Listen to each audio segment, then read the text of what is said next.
Good morning student, welcome to the online class of Mount Brescia School. As you know, I am your science teacher. So students, in the previous video I have discussed about shadow, that is what is shadow and how a shadow is formed. I hope you all have understood this topic very nicely. Now today I will discuss about eclipse. About this topic, so to take out this page, okay? So what is eclipse? An eclipse is a shadow of the celestial bodies made in the space. It is a natural phenomenon. I hope you all know about celestial bodies, heavenly bodies, such as the sun, the moon, the planets, the stars. These all are called as celestial bodies. So it is a natural phenomenon. An eclipse is a natural phenomenon in which the shadow of the celestial bodies are made in the space. As you all know that the earth revolves around the sun and the moon revolves around the earth's orbit. So during this course of revolution, it so happens sometimes that the sun, the earth and the moon comes in a straight line. As we all know that the earth is illuminated by the sun, we are getting the light from the sun, the earth is getting the light from the sun.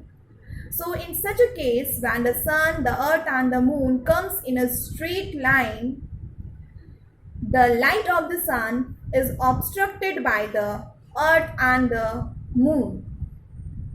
As we all know that the earth and the moon are solid opaque object, it forms shadows. So the eclipses of the sun and the moon occur because of these shadows. So now we will discuss about solar eclipse.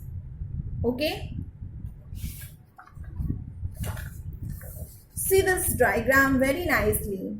You can see here that the sun, the moon and the earth, this are in a straight line.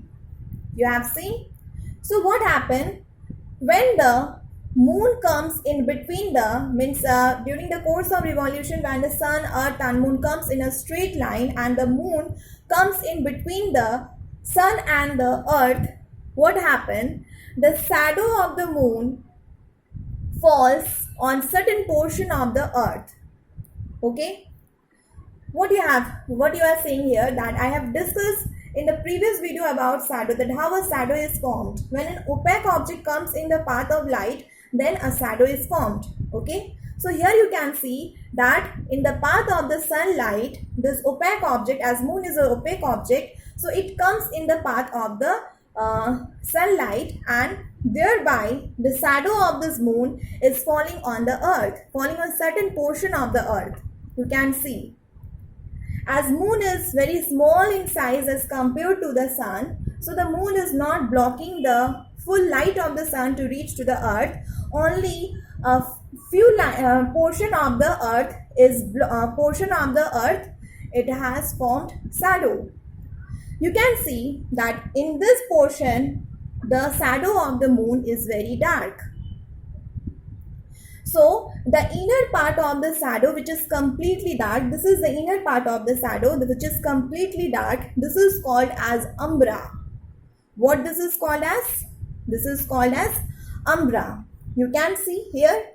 So what happened if a person who is standing here in this location, or in this location of the earth, the person who is standing, it will from in this location, the sun appears completely dark. Means this is the portion where total solar eclipse occur.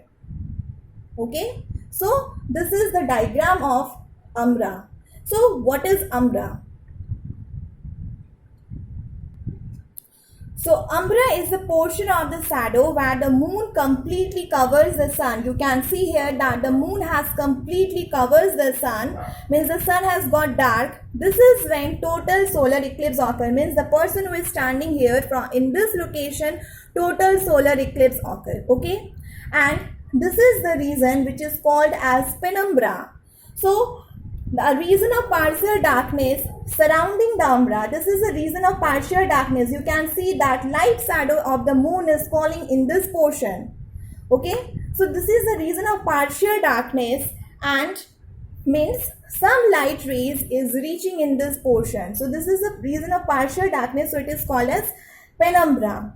So penumbra is the area of the shadow where only a portion of the moon is in front of the sun. Here you can see that only a portion of the moon is in front of the sun. So this is when the partial solar eclipse occur. In this portion, partial solar eclipse occur, means like this type of solar eclipse occur in this portion.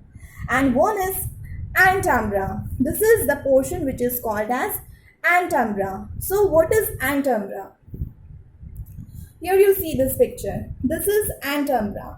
Antumbra is the area beyond the umbra. Here the moon is completely in front of the sun. You can see that the moon is completely in front of the sun. Means it does not cover the entire sun. It only it comes in front of the sun, and only the outline of the sun can be seen in this portion. This is the portion where annular solar eclipse occur. Okay. So you have seen this. Now let me show you something. Since I have discussed that the moon is very small in size, that as compared to the sun, so what happened? Solar eclipse cannot be seen from every parts of the earth, but only from the location where the moon has formed shadow. So you can see that this is a portion of the earth, means I have not done here earth diagram, but you from different parts of the earth, like this type of solar eclipse can be seen. Okay, means somewhere solar eclipse does not occur, somewhere partial solar eclipse occur like this. Okay, in this portion the moon has half of the sun has covered by the moon. In this portion more than half of the sun is covered by the moon. In this portion total solar eclipse occur. In this portion again the same thing. So like this way, from different portion of the earth, this type of solar eclipse can be seen. Okay, so you can do one activity to see solar eclipse at home. Take two balls, one big in size and one small in size, and use torch light as a source, like a sun, means source of light as a sun, and you light up the torch and make it fall on the small ball, which is you may take it as a moon, and the bigger ball as the earth. Then like this way you will find that the shadow of the small ball, which is like the moon, it falls on the earth. So like this way you can do the activity. Okay, so read this page. This is your homework. Okay, thank you.